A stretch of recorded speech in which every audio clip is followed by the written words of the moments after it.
Hello friends, welcome to Mita's রান্নাঘর। সামনেই বড়দিন বা উৎসবের মরশুম, আর কেক ছাড়া তো তা অসম্পূর্ণ। তাই আজ আমি বানাচ্ছি সম্পূর্ণ নিরামিষ পদ্ধতিতে ক্যারট কেক বা গাজরের কেক।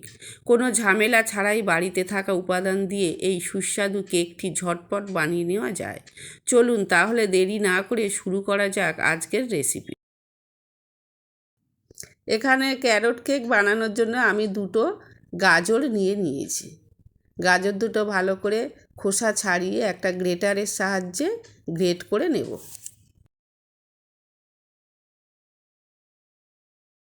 এই আমার গাজর গ্রেট করা হয়ে গেছে। গাজরে কেক বানানোর জন্য যে উপকরণগুলি লাগছে সেগুলি হলো গাজর, baking powder, baking soda, vanilla essence, টক দই, 2 কাপ ময়দা, 1 কাপ চিনি, 1 কাপ দুধ, 1/2 কাপ রিফাইন্ড অয়েল। গাজরটা আমি কড়াইয়ের মধ্যে 1 চামচ ঘি দিয়ে হালকা করে ভেজে নেব, তাহলে কেকের টেস্টটা আরও বেড়ে যাবে, গাজরের কাঁচা গন্ধটা থাকবে না।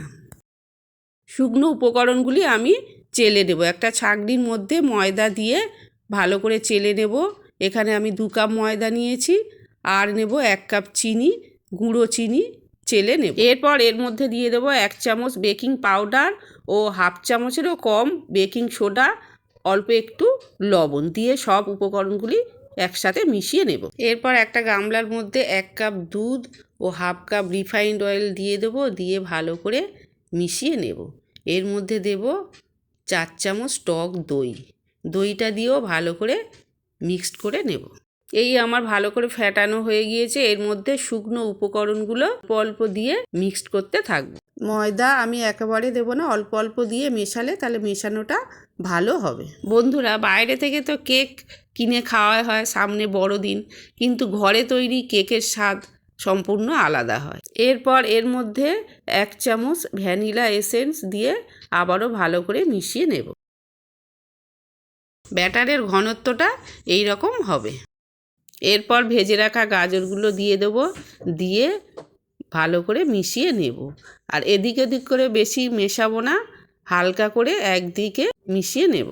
এরপর কেকটা বেক করার জন্য আমি একটা অ্যালুমিনিয়ামের বাটি নিয়ে নিয়েছি। বাটির মধ্যে একটু রিফাইন্ড অয়েল দিয়ে ভালো করে মাখিয়ে নেব। এর মধ্যে আগে থেকে কেটে রাখা একটা সাদা পেপার দিয়ে তার উপরে রিফাইন্ড অয়েল দিয়ে ভালো করে তেলটা মাখিয়ে নেব। এরপর কেকের ব্যাটারটি এর মধ্যে ট্রান্সফার করে নেব, নিয়ে বাটিটা ভালো করে ঠুকে নেব যাতে এয়ার বাবলসগুলো না থাকে। এরপর কেক বেক করার জন্য গ্যাসের মধ্যে একটা ডেকচি বসিয়ে দিয়ে তার মধ্যে কিছু পরিমাণ বালি দিয়ে তার উপরে একটা স্ট্যান্ড দিয়ে গ্যাসের ফ্লেমটা বাড়িয়ে দিয়ে ঢাকা দিয়ে প্রিহিট করে নেব। গ্যাসের ফ্লেমটা কমিয়ে দিয়ে কেকের বাটিটা বসিয়ে দিয়ে আবার উপর থেকে ঢাকা দিয়ে 45 মিনিটের জন্য বেক করতে দেব।